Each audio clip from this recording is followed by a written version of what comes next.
there's not a single model that I've seen or expert that predicts that by 2050, that region of the world will be able to produce one single chocolate bar. Welcome to Global Dispatches, a podcast for the foreign policy and global development communities and anyone who wants a deeper understanding of what is driving events in the world today. I'm your host, Mark Leon Goldberg. I am a veteran international affairs journalist and the editor of UN Dispatch. Enjoy the show.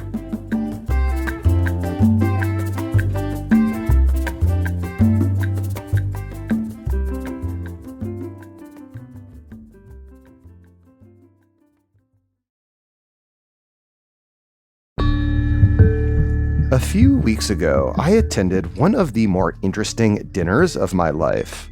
Partly, it was the conversation. The venue was at the Council on Foreign Relations, but mostly, it was the menu. The dishes served were of ingredients that are going extinct. Sam Cass curated the menu for this dinner of extinction. He was the White House chef for the Obamas and now works at the intersection of climate sustainability and food systems. After being served this dinner of extinction, I was determined to bring Sam Cass on the podcast for a wide-ranging conversation about foods that are going extinct. We basically go down the menu, and he discusses in detail the ways in which climate change is imperiling everything from snow crabs to the peaches he served atop the burrata to coffee and wine. As you'll see from this conversation, this is a really powerful way to connect the impact of climate change to our day-to-day lives. And one thing that struck me about this conversation that certainly will impact you is how many of the ingredients we discussed are not going extinct in the far future, but rather, quite possibly, in just the next few years. Anyway, have a listen. Here is my conversation with Sam Cass.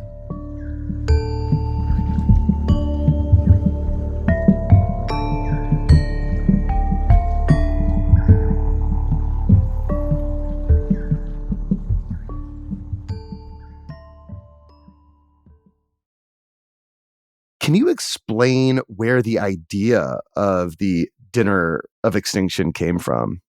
It came from a few places.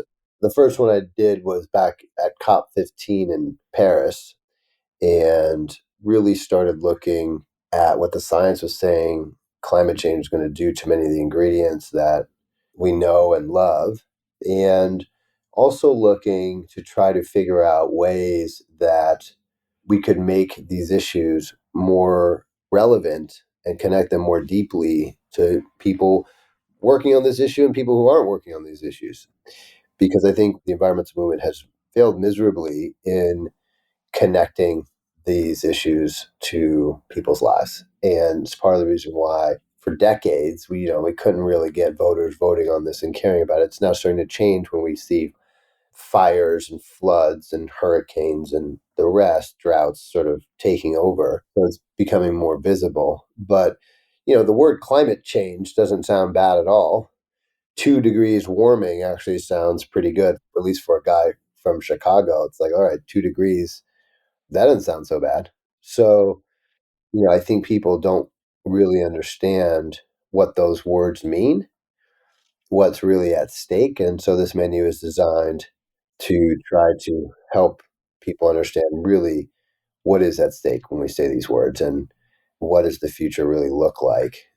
Yeah, I mean, people have a relationship with food. Like certain foods are evocative of certain feelings and memories and emotions, and climate change is like threatening something very fundamental about some of those relationships, which is, I think, an interesting way to put it.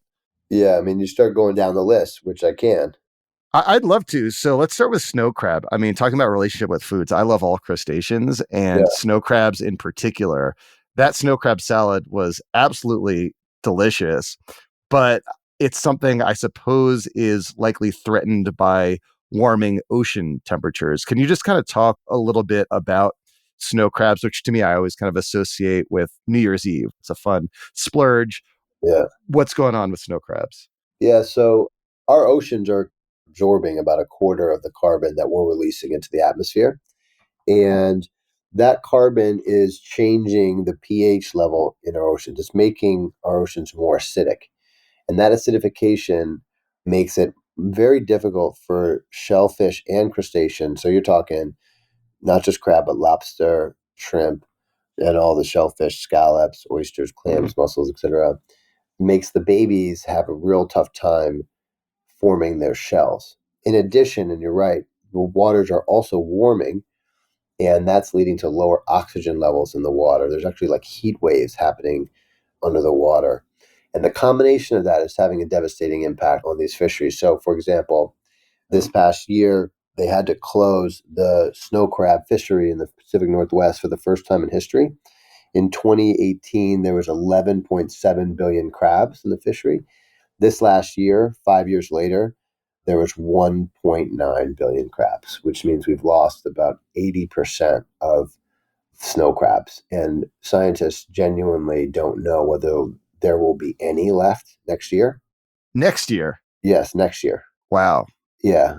When I first started doing these dinners, it was really about what's going to be around for our kids and our grandkids. And now we're seeing some of these issues wreak havoc now. And certainly, in our lifetimes, I think we're going to see some of these things play out that when I first started, I would have assumed my two sons would have seen in their lifetime. So next on the menu is burrata. And I should say I live in like a mostly a lactose-free household. So whenever I see burrata on a menu, I run towards it. Why is burrata, which is, a cheese, threatened with extinction? So burrata itself is not threatened, although I think it was served with peaches Yeah. or stone fruit. Stone fruit is really in trouble. I mean, dairy and animal protein are going to be also challenged, which you can get into, but that dish was to highlight stone fruit. Right now, what we're seeing is massive shifts in regional environmental systems. And peaches in Georgia this year, we lost 95% of the crop. And as we enter a far more volatile climate, one that's warming up and drying out, we're seeing basically a migration north of plants and animals as well, but certainly plants. But if you're a peach orchard that's been in Georgia for 100 years, like you just can't up and move north. So we're going to start to see increasing collapses of stone fruit production for sure, and a real upheaval in what is being grown where. And that's already happening, you're saying? Yes, we're in the beginning stages of that for sure. To your knowledge, are farms and orchards, say in Georgia, doing anything to try to mitigate that? I mean, there's certain things like a really early and deep frost after the trees have blossomed. There's just not much to do. Although I think people are working on technologies that are going to try to help, and coverings and et cetera. They're going to try to help protect those trees. But, I think certain issues around better management, around water use and fertilizer to build more resilience in the soil, more water retention to get through dry periods, better inputs and management of trees and disease, because obviously disease is spreads, these warming climates more rapidly. So I think there's some ways to really mitigate there. There's certain things that are going to be really hard to deal with no matter what. So next on the menu is salmon. What's going on with salmon? I mean, presumably, I would imagine it's something similar to the snow crab situation.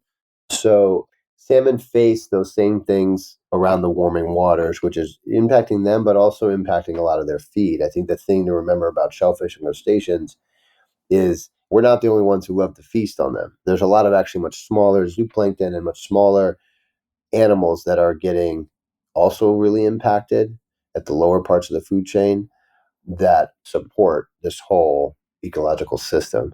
So the impact of the acidification, the warming is having a devastating impact on what they eat. But they're also facing an additional challenge, which is, as we know, salmon famously make their heroic voyages up rivers to spawn, and the fry, the baby fish, then live in those rivers until they're big enough to come back down into the ocean. And that means they need free flowing, cold river water to survive. And our rivers are heating up really fast. And that's happening right now, which is already really decimating some of the salmon stocks in the Pacific Northwest. And the modeling for the snowpack, which is the source of those river flows, is dire in the coming decades. And by 2050, you're going to see, a dramatic decline in the amount of water coming from those snowpacks, which means that those fish really are unlikely to survive that journey. So right now, the Alaska fishery is still in pretty good shape because, it's still cold enough and there's still enough flow. But down in the Pacific Northwest, you're seeing some pretty dramatic fall offs of the salmon stocks. So with salmon, it's like a localized ecological catastrophe. Pacific Northwest is where it's in trouble, but Alaska and presumably also the Atlantic, it's in a less threat of extinction.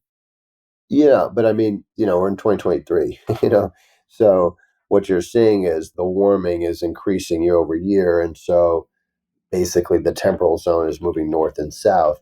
And so as that pushes forward, you're just not that many years away from this same dynamic starting to play out in Alaska. So it's just a matter of time right now, unless we dramatically change course. The Arctic is seeing some of the fastest warming on the planet. We're not too far behind. So after the salmon, you served a Boston cream pie, like the Boston cream pie is kind of in quotes. What was on that dish that you wanted to highlight? Sadly, chocolate is, in some ways, maybe more than many other ingredients, really in trouble. Right now, basically, in all of the chocolate the world eats is grown within 10 degrees of the equator by smallholder growers. And there's not a single model that I've seen or expert that predicts that by 2050, that region of the world will be able to produce one single chocolate bar.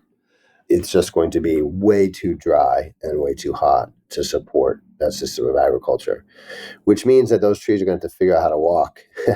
But the disruption and upheaval that will come to those economies and those communities is really hard to overstate how dire it's going to be for them. And I think I could also take the time to also mention wheat, since there was also bread served, and wheat is a good stand-in for this other big part. So we have these like big foods like chocolate. There's a couple more we should talk about, wine and coffee, but wheat and the big commodities like corn and soy are also facing rice are facing pretty dire futures. So wheat, for example, like spring wheat, for every 1 degree of warming, the models predict about a 7.5% decline in yields. That's on average. But by 2050, the models show that about 60% of wheat growing regions will be in a drought condition. To give the context, today it's about 15%, which means that we're going to see overall on average declines, but we're going to see a lot more volatility and collapses, in any given harvest of these big commodities. And these are the foundation of the global diet. And it is going to produce hunger and malnutrition, forced migration, and political instability in a way Mhm. that's like pretty hard to comprehend from this vantage point. We've seen little bits and pieces of the implications of some of this and certain examples, Syria or shocks from the Ukraine crisis. But, this is a magnitude that we just haven't seen before that I think awaits us if we stay on the course we're on. Yeah, on this connection between, dislocation, instability, and chocolate, in particular, as you noted, it's all pretty close to the equator. I've like visited smallholder chocolate farms in Ghana, and these are not run by people who are economically secure. Most of the time, they're subsistence farmers. Yep. And the idea that so many people who are already so vulnerable will sort of no longer be able to sustain themselves is really kind of frightening for already very kind of fragile countries and societies. That's right. Like many issues, the most vulnerable today are going to be the ones hit hardest by climate and have the least capacity to manage the challenges that we face. And I think when we look at our current food system and there's some real successes, but there's also some real failures of it in terms of hunger and malnutrition around the globe, around the world, and certainly around health. All those metrics where we've made some meaningful progress and certain ones of them are really at risk. Like just maintaining the status quo, which I would say is simply not good enough, is going to be really, really difficult going forward. So I did want to talk about coffee and wine. A couple of years ago, I did an episode on coffee extinction. I interviewed a scientist from Kew Gardens in the UK who studied this issue. And if I recall correctly, the issue was that wild coffee varieties were threatened to go extinct, and the sustainability of the two varieties of coffee that we consume, Arabica and Robusto, are dependent on, to a certain extent, their ability to kind of cross pollinate with these wild varieties in order to survive climate change, et cetera. Does that sort of sound right to you? And is that about still the challenge? I think that's a big piece of it. Right now, 75 of the 124 wild species of coffee is on the verge of extinction now. And the other real challenging part of this is that a lot of the genetics that, scientists think we're going to need to produce more resilient coffee production in the future lives in those wild species. And so loss of that genetic material is going to make it much more difficult to find coffee that can adapt to this changing climate we find ourselves in. But what's happening now is, great coffee is grown often sort of at the bases and mountainous regions and the valleys where it's, nice and cool and shaded. It is now getting too hot in those valleys to support coffee production. So growers are starting to plant their trees up the sides of mountains because it's cooler, but there's only so far up the mountain you can go. And there's some growers in certain parts, like in Hawaii, where they're already running out of room. And so the future of coffee is pretty dire. The IDB predicts that by 2050, over Mhm. 50% of the growing regions for coffee will be gone. And on a similarly depressing note, wine as well is threatened. How is that? Yeah, not dissimilar. Wine needs warm days, cool nights, and a very stable climate, and that's now changing pretty rapidly. In fact, Bruniar, which is one of the great champagne producers, their first production of champagne was in 1729, and they've been making champagne with the same grape in France for the last almost 300 years. And this year, for the first time, literally for the first time, they had to produce a champagne that had a blend of various different grapes because they just have not been able to produce a consistent enough grape harvest with what they've been doing for the last 300 years because of those challenges and volatility in the climate. There's other growers in Champagne that have been buying land in England because they don't think they're going to be able to make champagne in Champagne. It's bad when growers in France feel like they got to make their champagne in England. So it's a pretty dire situation as well when it comes to wine. And for me, like I think everybody has what motivates them the most intensely. For me, it's really around wine and coffee. One of the, I think, implications of your dinner and of your remarks just now is that, for one, as you said earlier, this is not something that's happening like, far down the road. We're talking about like the next couple of years. We're going to see these profound changes in the ability to produce, foods that we all love to eat. And to me, at least, that suggests that, like, in order to do something about it, we need to kind of take more maybe radical or drastic actions than we've thus far been willing to take. So, as a chef, I'm curious to learn how you approach the idea of veganism. I love every part of your meal. I'm not a vegan, but maybe I should aspire to be one, considering the fact that if, maybe I eat less meat or eat no meat, my kids will be able to enjoy, stone crabs down the road. How do you sort of approach that tricky question as someone who, obviously cooks with meat, and I'm also, a consumer?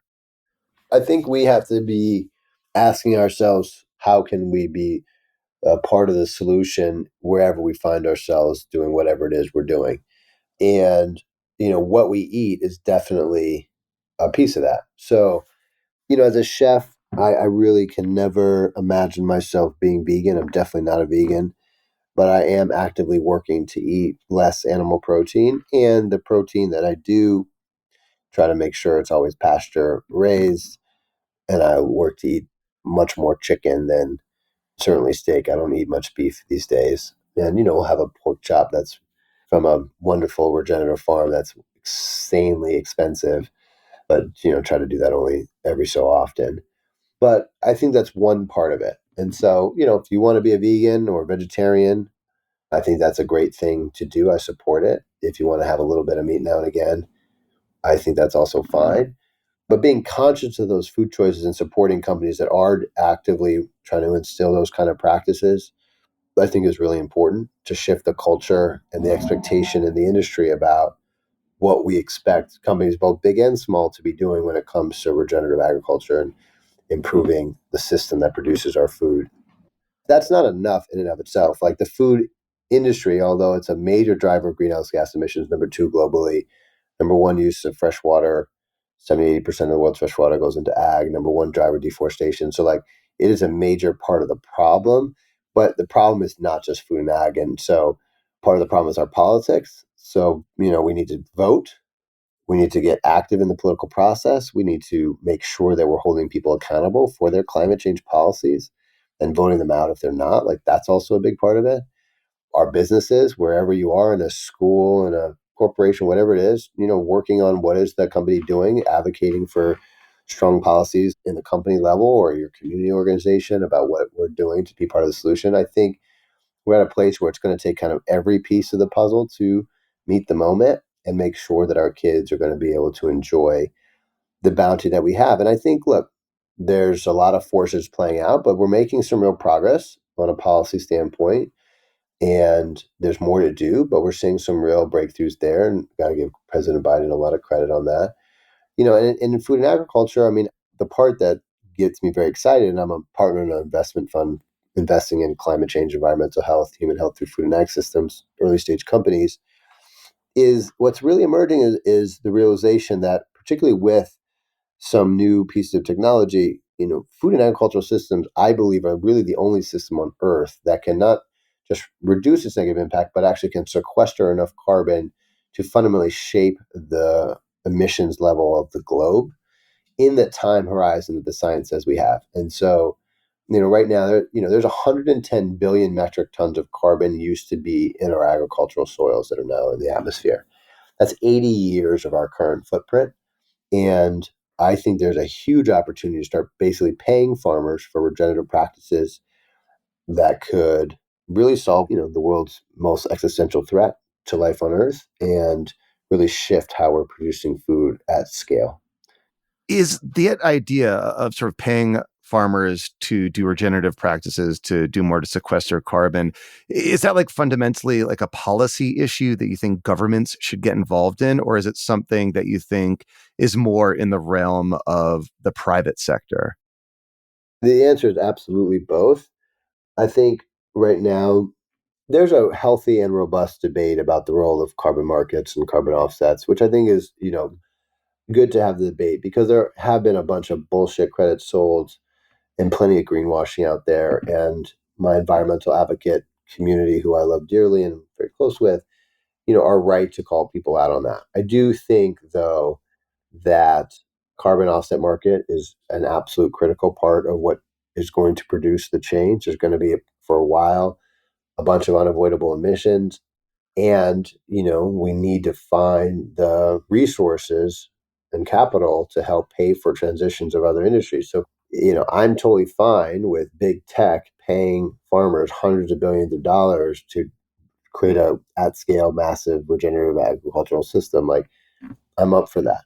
And, it should not take the pressure off of companies decarbonizing their own operations internally, and we should hold everybody account. And so ultimately, we're going to have to put a price on carbon, but I don't think that's happening in the near term. So I do think there are roles for the private sector for sure.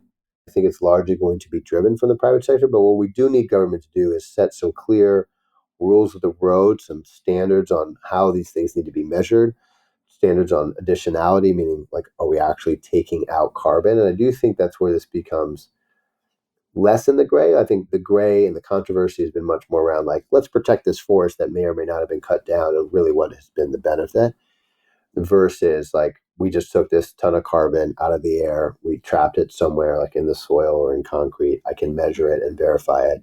I think that's a different ballgame, and it's a really important part of how we're going to decarbonize at the rate that we need for the next, say, 10 years. Well, Sam, thank you so much for your time. This was really interesting. It was a great dinner, just like a very interesting dinner as well. So thank you. Thanks so much.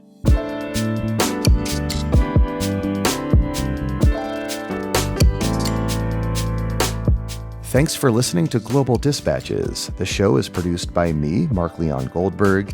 It is edited and mixed by Levi Sharp. If you are listening on Apple Podcasts, make sure to follow the show and enable automatic downloads to get new episodes as soon as they're released. On Spotify, tap the bell icon to get a notification when we publish new episodes. And of course, please visit globaldispatches.org to get on our free mailing list, get in touch with me, and access our full archive. Thank you.